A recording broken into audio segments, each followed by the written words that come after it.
Hi, this is Steve Rowe, Executive Director. Today is Wednesday, July 1st. I never would have imagined back in March when we were first dealing with the COVID pandemic that we'd be sitting in July and still needing to do these weekly updates. But in fact, in Johnson County, our situation is as bad as it's ever been. I'll talk about that in a couple of minutes, but first I want to give an update about the employee who did test positive earlier this week. So on Monday, we had our first COVID positive employee test come back. And so we've been dealing with that through this week, trying to provide assurances to people and just the communication that's so critical. So on Monday, we needed to notify the Department of Public Health for Johnson County as a first step. We did receive assurances from the Department of Public Health that they did not believe that the employee would have infected any other either employees or residents here at Oaknoll because of the safety precautions that we've had in place. So all of our employees, when they're in common area spaces or any place other than their own office, are wearing face masks. And for our employees in the health center, they're wearing face masks and the plastic shields as well. That is critical prevention of spreading the virus, and because of that, public health really felt that the chance of anybody else being infected by this particular person are very small. We did also on Monday, as quickly as we could, talk with any of the residents and any family members in the area that this employee worked. We also got notification out to all of our family members, really any place in the world that our health center and assisted living residents have family. We've been communicating with them routinely every Tuesday and every Friday. So the Tuesday communication actually was accelerated by one day because we had this urgent news to share with everyone. And finally, we shared the information with all of our employees through a special email communication that went out Monday afternoon, and I emailed our board members to keep them in the loop as well. So that communication all happened within just a couple of hours of us receiving that notification. It was something that we had hoped we would never need to do, but we were obviously prepared to do it if the time came, and it did.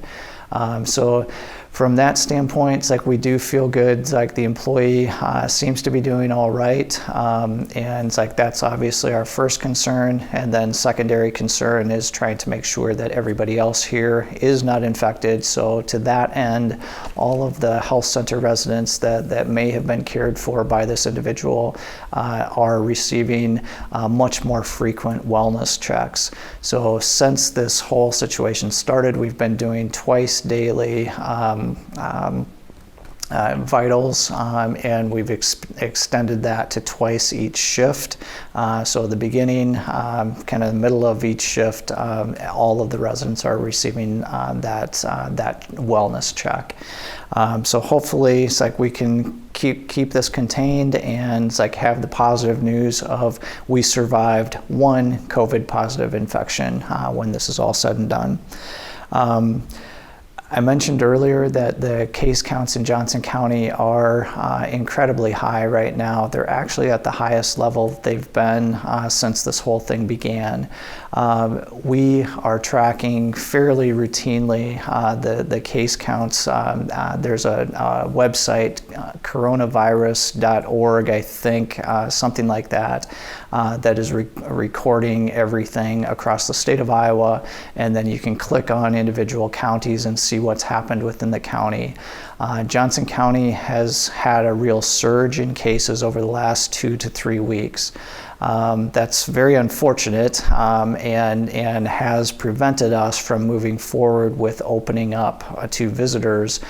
We will hopefully at some point be able to do that in the near future, but we can't do that when the case counts are so high.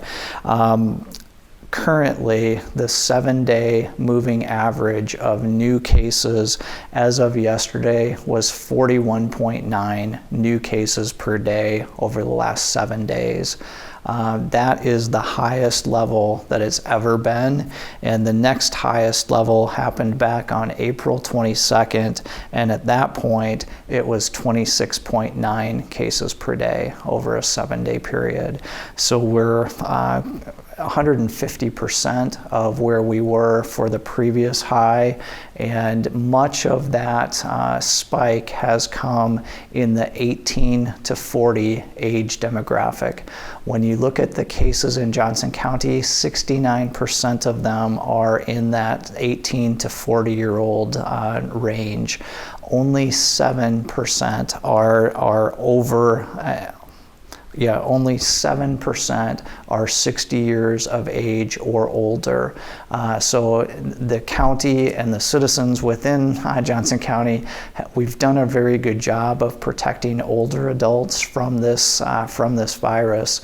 So continue to do what you have been doing: social distance, hand washing, not going out unless it's absolutely necessary.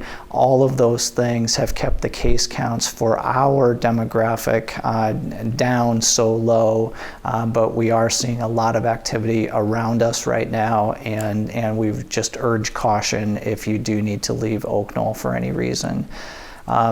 The other concerns that we have as employers is that it's like this age demographic that is most at risk right now, the 18 to 40-year-olds. When you look at our staff, the vast majority of our staff fall within that age demographic. So we're encouraging all of our staff members to continue to be vigilant, be careful, avoid crowds, social distance, wash your hands, all of those things that you've heard over and over again since this started, but it's just absolutely critical that our employees continue to follow those basic guidelines to keep all of us safe and healthy. So enough about COVID. I want to give you a little bit of an update about our business results for this last year. The fiscal year ended yesterday, June 30th, and we're, as of July 1st, now in a new fiscal year.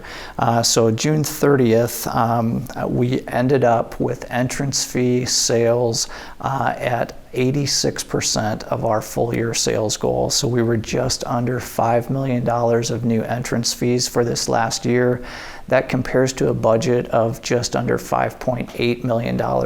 So there was a shortfall, but thank you for your efforts. Some of you had encouraged your friends to inquire about Oaknoll, and some of that activity resulted in signed contracts, and we're very close now at 86% to doing that full year sales goal.